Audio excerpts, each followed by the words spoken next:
Hello there, welcome to another episode of the Allotment Dram, the mini series where we sit and talk about whiskies in the surroundings of our lovely allotment up in North London. And you've joined me here today on what's been a very warm afternoon, a bit of a scorcher actually. And I've tucked myself away. There's not much shade at the allotment this time of the day or much of the afternoon, so I've been out in the sun.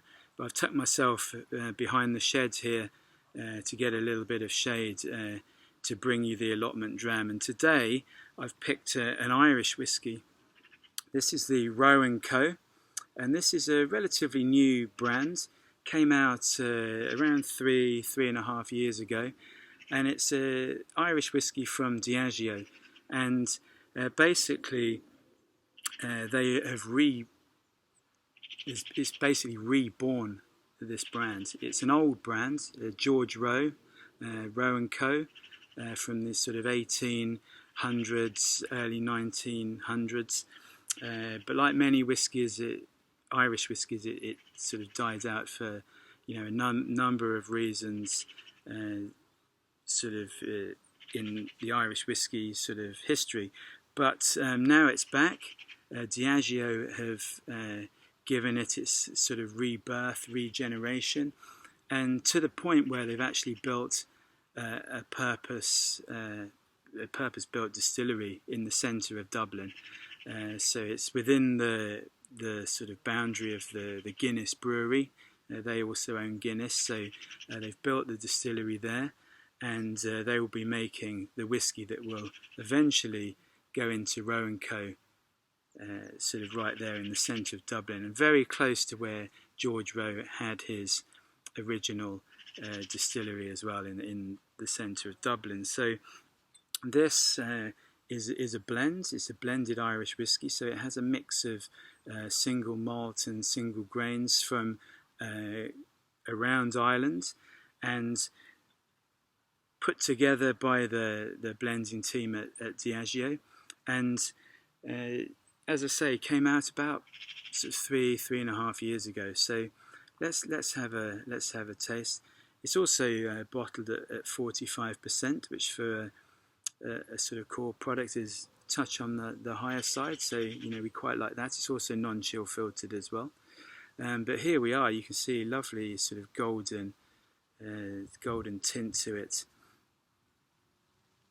Then the nose is just quite fresh. There's some lovely sweetness.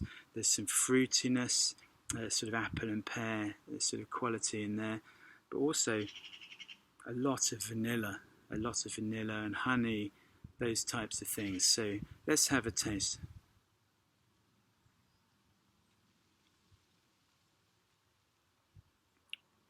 That is one of the softest whiskies you would try. I mean, that is, it's so creamy. It has almost like a sort of buttery quality to it. It's so, it's got a little zestiness to it as well, which just really sort of stimulates the taste buds. But it's this buttery, creamy quality. There's some vanilla in there, like a sort of vanilla pod or vanilla custard, something like that. But also there's this sort of toffee, fudge, caramel, those types of notes. And then behind that is, underpinning everything, is this lovely stewed sort of, quite prominent actually as time goes on, this sort of stewed apple, sort of poached pear, that type of thing. Again with a vanilla pod on the top, how you have a poached pear sometimes. So let's have another taste.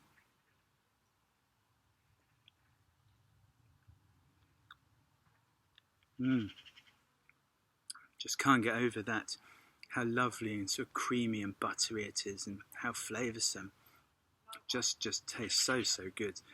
And of course, you can drink it like this, but on a hot day like we're having, it's not really whiskey weather, so it equally goes very well. We've tried it with some apple juice, a cloudy apple juice and a load of ice. We've tried it with ginger ale. So equally good, and also a bit cheeky. I know some people will sort of sneer at it, but we actually made a lovely Irish coffee with it as well, sort of back when the weather was a little bit cooler, sort of winter time. So yeah, very versatile, very nice sort of introduction and new products, to the Irish market. And hats off to Diageo. They've pulled off a cracker there. Very tasty whiskey. So thanks for watching, and until next time, have a nice sort of dram tonight, and I look forward to talking to you again next time. Cheers, everyone.